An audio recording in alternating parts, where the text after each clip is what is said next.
where you turn. Yeah. And I've added some more to that. Vader vs. Obi Wan. This is the duel that most Star Wars fans waited their whole lives for, yet many came out of the theater disappointed and wanting more. I want more. Despite being the longest sword fight in cinematic history, the Anakin vs. Obi Wan duel was supposed to be much longer and would have demonstrated the true might of Darth Vader. Personally, I think the duel is absolutely perfect the way it is, and I've literally kept this pillow on my bed since the movie came out. But anyway, in today's video, we're going to analyze a bunch of extra choreography and animatics to see what the duel was really supposed to be like in its entirety.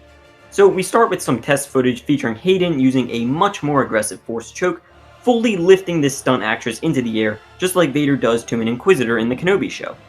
With this more intense dark side attack, "In your anger, you killed her" starts making a lot more sense.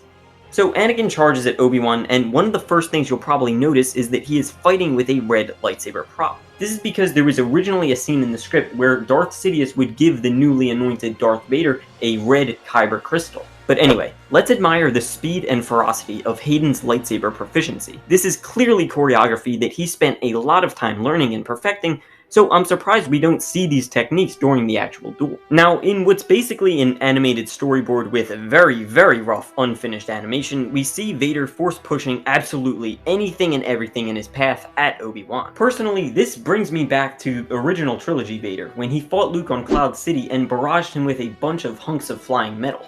They also stayed true to this aspect of Vader's fighting style in the Kenobi series. It was Vader who was the one to first start hurling these stones at Obi-Wan. Throwing his environment at his opponent has long been one of Vader's specialties. So Anakin kicks Kenobi off this little platform and now has the high ground. I have the high ground! But Anakin, as you know, is arrogant and lacks patience, so he gives up his advantageous position by front flipping off of the high ground and continuing to pursue his master. He spins and twirls his lightsaber in all kinds of complex striking combinations. Anakin always did love spinning. I'll try spinning, that's a good trick. I also love these back-to-back portions of the fight. It shows how truly intertwined these two are. They're brothers, and I'm glad this part was included in the final cut. I was also happy to see sequences like this were implemented into the Kenobi series as well. Obi-Wan is very much on the defensive and tries throwing something, but Anakin easily deflects the attack and begins his slow, intimidating Darth Vader stride. Vader attacks with a brutal flurry of strikes. I don't even want to say anything for the next minute or so. I just want you guys to appreciate the intricacy of these lightsaber combinations.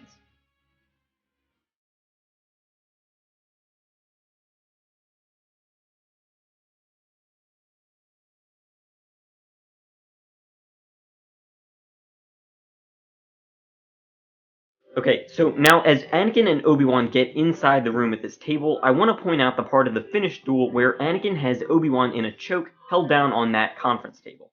You may have noticed this movie mistake before.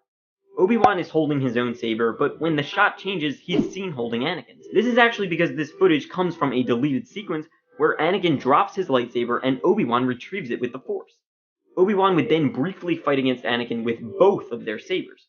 He'd actually have Anakin down on the floor with two sabers at his throat, almost like a parallel to Dooku earlier in the film, but Vader isn't going to go out as easy as Dooku, and so he throws something else at Obi-Wan. As Obi-Wan leaps, Anakin takes one of the sabers, and at this point they would both be holding each other's lightsaber rather than their own. The unfinished animatic doesn't really show the exact idea. They just kind of play tug-of-war with the sabers and then gaze into each other's eyes for a bit. It's a little bit creepy. So they continue their fight, eventually making their way out the door and outside. Obi-Wan swings at Vader and he dodges it like he's in the Matrix.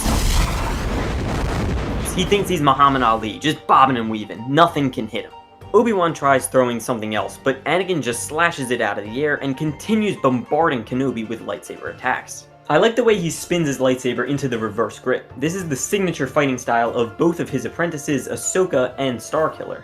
Obi-Wan is backing up and forced to jump onto that thin beam. Similar thing happens in the animatic, except Vader is seen throwing just so much stuff at Obi-Wan. He gets a nice kick in on Obi-Wan and sends him flying backwards. They left a weaker version of the kick in, but they should have included Vader throwing all that stuff at Obi-Wan. They eventually start fighting on this beam. Obi-Wan turns into a monkey or something because he's just dangling from his legs trying not to get hit. They're cutting down these beams and swinging after each other like Tarzan. It is absolutely insane. A bit too over the top in my opinion. In the following part of the animation, there's not really that much significantly different from the finished product, but that is until they get to the part where they're both fighting on the lava river. They basically have a whole chase around the river, and then when Anakin gets tired of that, he decides to summon his inner fire. No, literally, he starts throwing the lava at Obi-Wan. And when that doesn't work, he becomes the true lava master and makes a whole big lava tidal wave. You know, when Obi-Wan says, "I have the high ground," I used to always think, why didn't Anakin just throw lava at him right here instead of jumping over him? But this moment, above all, shows the genius of George Lucas and the prequels, because this is Anakin's biggest weakness prevailing at its most destructive moment. As I said earlier, Anakin is arrogant and has a need to prove himself. You're a great warrior, Anakin, but your need to prove yourself is your undoing. Obi-Wan was the first Jedi in a millennium to kill a Sith. This was one hell of an achievement, and Anakin grew up constantly hearing about how his master had killed the evil Sith Lord Darth Maul. Maul had the high ground, but Obi-Wan jumped over him and was able to cut him in half. Anakin needed to prove that he was better than his master. So what did he do when faced in the same situation of his enemy having the high ground? He was so arrogant and so needed to prove himself that he tried to defeat Obi-Wan with his master's very own move. And we all know how that turned out for him. But that's the whole point of the scene. He could have just thrown lava at Obi-Wan or jumped over to the side a little bit, but his arrogance and need to prove himself were his undoing. Until you overcome it, a Padawan you will still be. If you enjoyed this extended duel analysis, I have a cool scene of some extended Luke vs. Vader footage from Return of the Jedi. If you want to continue watching that, you can do so by tapping on this right over here.